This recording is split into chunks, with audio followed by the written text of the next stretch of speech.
Hello എല്ലാവർക്കും നമസ്കാരം. നമ്മളിന്ന് നോക്കുന്നത് 2025 മാർച്ച് മാസത്തിൽ വിൽപ്പന നടത്തിയിട്ടുള്ള ഇലക്ട്രിക് ഫോർ വീലറുകളാണ്. ഇവരുടെ ടോപ്പ് 10 ലിസ്റ്റാണ് നമ്മുടെ കയ്യിലുള്ളത്. ടോപ്പ് 10 ലിസ്റ്റിൽ ടോട്ടലായിട്ട് വിൽപ്പന നടത്തിയിരിക്കുന്നത് 12,302 ഫോർ വീലേഴ്സാണ്. അത് ഫെബ്രുവരി മാസത്തിൽ 9,360 ഫോർ വീലേഴ്സ് ആയിരുന്നു. നമുക്ക് ടോപ്പ് 10 ലിസ്റ്റിലുള്ള 10ാമത്തെ വാഹനം ഏതാണെന്ന് നോക്കാം. കിയ മോട്ടോഴ്സാണ് 10ാമത്തെ പൊസിഷനിലുള്ളത്. 24 വാഹനങ്ങളാണ് ഇവർക്ക് മാർച്ച് മാസത്തിൽ വിൽപ്പന നടത്താൻ സാധിച്ചിട്ടുള്ളത്. ഫെബ്രുവരിയിൽ ഇത് 21 വാഹനങ്ങളായിരുന്നു. 3 വാഹനങ്ങളുടെ അധിക വിൽപ്പന നടത്താനായിട്ട് ഇവർക്ക് മാർച്ച് മാസത്തിൽ കഴിഞ്ഞിട്ടുണ്ട്. ഇവരുടെ 14% വളർച്ചയാണ് ഇവർ രേഖപ്പെടുത്തിയിട്ടുള്ളത്. അടുത്തതായി വോൾവോ മോട്ടോഴ്സാണ് 9ാം സ്ഥാനത്തുള്ളത്. മാർച്ച് മാസത്തിൽ ഇവർ 24 വാഹനങ്ങളാണ് വിൽപ്പന നടത്തിയിട്ടുള്ളത്. ഫെബ്രുവരിയിൽ ഇത് 23 വാഹനങ്ങളായിരുന്നു. ഒരു വാഹനത്തിൻ്റെ അധിക വിൽപ്പനയിലൂടെ ഇവർക്ക് 4% ഉയർച്ച നേടാൻ സാധിച്ചിട്ടുണ്ട്. അടുത്തതായിട്ട് സിട്രോൺ ആണ് 8ാമത്തെ പൊസിഷനിലുള്ളത്. മാർച്ച് മാസത്തിൽ ഇവർ 46 വാഹനങ്ങളാണ് വിൽപ്പന നടത്തിയത്. എന്നാൽ ഫെബ്രുവരിയിൽ ഇത് 60 വാഹനങ്ങളായിരുന്നു. 14 വാഹനങ്ങളുടെ വിൽപ്പന കുറവാണ് ഈ മാസത്തിൽ ഇവർക്ക് നടത്താൻ സാധിച്ചിട്ടുള്ളത്.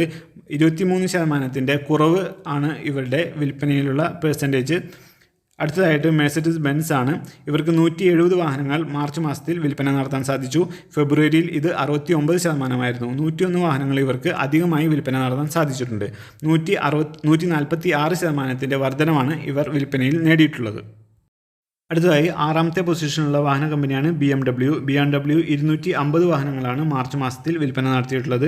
എന്നാൽ ഫെബ്രുവരിയിൽ ഇത് 236 വാഹനങ്ങളായിരുന്നു. 14 വാഹനങ്ങളുടെ അധിക വിൽപ്പനയിലൂടെ 6% വളർച്ച ഇവർക്ക് നേടാൻ സാധിച്ചു. അടുത്തതായി BYD ആണ്.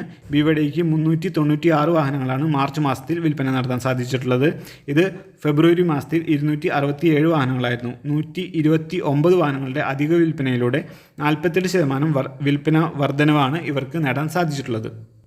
4ാമത്തെ പൊസിഷനിലുള്ള വാഹന കമ്പനിയാണ് ഹുണ്ടായിക്ക് 849 വാഹനങ്ങളുടെ വിൽപ്പനയാണ് മാർച്ച് മാസത്തിൽ നടത്താൻ സാധിച്ചിട്ടുള്ളത്. ഫെബ്രുവരിയിൽ ഇത് 766 വാഹനങ്ങളായിരുന്നു. 83 വാഹനങ്ങളുടെ അധിക വിൽപ്പനയിലൂടെ ഇവർ 11% വിൽപ്പനയിൽ വളർച്ച നേടിയിട്ടുണ്ട്. അടുത്തതായി 3ാം സ്ഥാനത്തുള്ളത് മഹീന്ദ്രയാണ്. മഹീന്ദ്രയ്ക്ക് 1944 വാഹനങ്ങൾ മാർച്ച് മാസത്തിൽ വിൽക്കാൻ സാധിച്ചിട്ടുണ്ട്. എന്നാൽ ഫെബ്രുവരിയിൽ ഇത് 498 വാഹനങ്ങൾ മാത്രമായിരുന്നു. 1446 വാഹനങ്ങളുടെ അധിക വിൽപ്പനയിലൂടെ 290% വളർച്ച ഇവർക്ക് നേടാൻ സാധിച്ചിട്ടുണ്ട്. 2ാമത്തെ പൊസിഷനിലുള്ള വാഹന കമ്പനിയാണ് MG മോട്ടോഴ്സ്. MGക്ക് 3881 വാഹനങ്ങൾ മാർച്ച് മാസത്തിൽ വിൽപ്പന നടത്താൻ സാധിച്ചിട്ടുണ്ട്.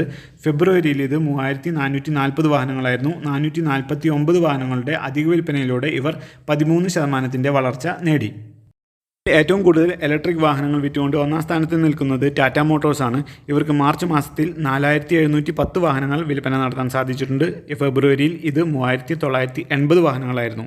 730 വാഹനങ്ങളുടെ അധിക വിൽപ്പനയിലൂടെ ഇവർ 18% വളർച്ച നേടിയിട്ടുണ്ട്. ഈ വീഡിയോയിൽ ഉൾപ്പെടുത്തിയിട്ടുള്ള വിവരങ്ങളെല്ലാം ഗവൺമെൻറ്റിൻ്റെ വാഹന വെബ്സൈറ്റിൽ നിന്ന് എടുത്തിട്ടുള്ളതാണ്. ഇതിൽ ചെറിയ രീതിയിലുള്ള ചേഞ്ചസ് ഉണ്ടായിരിക്കാൻ ചാൻസ് ഉണ്ട്. വീഡിയോ കണ്ട എല്ലാവർക്കും നന്ദി, നമസ്കാരം.